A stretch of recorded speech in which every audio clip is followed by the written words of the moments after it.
ഷാജി ഇത് എത്രാമത്തേടാ ഇത്? ഒന്നാമത്തെ. അതല്ലാണ് ഞാൻ ചോദിച്ചത്. കുട്ടികൾ എത്രാമത്തേടാ ഇത്? ആറാമത്തെ. താറാമുട്ടെ? താറാമുട്ടേന്നല്ല, ആറാമത്തെ. എടാ നീ ഓരോ വർഷം തോറും ഇങ്ങനെ ഓരോ കുട്ടികളെ ഇങ്ങനെ ആവർത്തനമാറ്റി വരുന്നതേ നമുക്കൊരു വിഷമമുണ്ട് ഷാജി. ആവർത്തനം വിഷമോ? ഓ വർഷം ഓണം വരുന്നില്ലേ? ഓ വിഷു വരുന്നില്ലേ? ഓ റംസാൻ വരുന്നില്ലേ? ഇത് ആവർത്തിച്ചല്ലേ വരുന്നത്.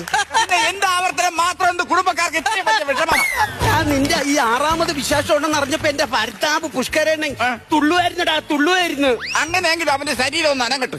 പണിക്ക് പോവാത്ത നനകിഴങ്ങ് അവൻ കട്ടിലിൽ കിടക്കുമ്പോ ഒന്ന് എണീച്ചിരിക്കാൻ പറയണം. എന്തിന്? ഇല്ലെങ്കിൽ അവന്റെ വേരിറങ്ങും. അവൻ ആലായിട്ട് മാറാത്തതാണ് ഭാഗ്യം. എടാ നിന്നെ പോലെ ഷാജി ഇത് എത്രാമത്തേടാ ഇത്? ഒന്നാമത്തെ. അതല്ലാണ് ഞാൻ ചോദിച്ചത്. കുട്ടികൾ എത്രാമത്തേടാ ഇത്? ആറാമത്തെ. താറാമുട്ടെ? താറാമുട്ടേന്നല്ല, ആറാമത്തെ. എടാ നീ ഓരോ വർഷം തോറും ഇങ്ങനെ ഓരോ കുട്ടികളെ ഇങ്ങനെ ആവർത്തനമാറ്റി വരുന്നതേ നമുക്കൊരു വിഷമമുണ്ട് ഷാജി. ആവർത്തനം വിഷമോ? ഓ വർഷം ഓണം വരുന്നില്ലേ? ഓ വിഷു വരുന്നില്ലേ? ഓ റംസാൻ വരുന്നില്ലേ? ഇത് ആവർത്തിച്ചല്ലേ വരുന്നത്. പിന്നെ എന്ത് ആവർത്തനം മാത്രം എന്ത് കുടുംബക്കാർക്ക് ഇത്രയും വലിയ വിഷമമാണ്?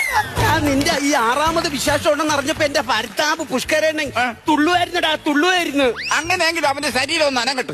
പണിക്ക് പോവാത്ത നനകിഴങ്ങ് അവൻ കട്ടിലിൽ കിടക്കുമ്പോ ഒന്ന് എണീച്ചിരിക്കാൻ പറയണം. എന്തിന്? ഇല്ലെങ്കിൽ അവന്റെ വേരിറങ്ങും. അവൻ ആലായിട്ട് മാറാത്തതാണ് ഭാഗ്യം. എടാ നിന്നെ പോലെ